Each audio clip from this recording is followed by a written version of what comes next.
When I first read the script, I was like, oh, can you make a film like this?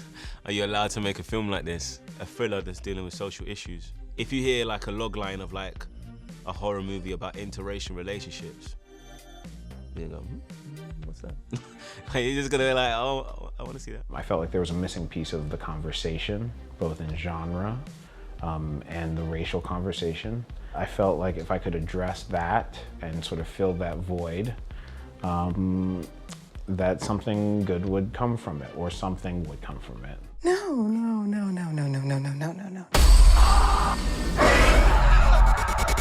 People have recognized that feeling that Chris has, say, at like the garden party scene. You know, again, it was something that was my experience, my truth so often, I hadn't seen it. I think it applies to not just black people, but any minority. I believe it applies to, if you're the only woman in a room full of men, there's this otherness that happens.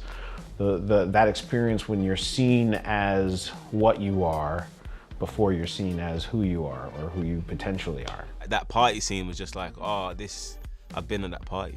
I'm going to that party. And like a kind of racism that isn't seen as racism. To explore that is quite an uncomfortable conversation. And yeah, Jordan just spoke his truth, and he cinematically articulated an experience that millions of people go through, and they are made to feel crazy for going through that. But he just actually said, no, you're not crazy.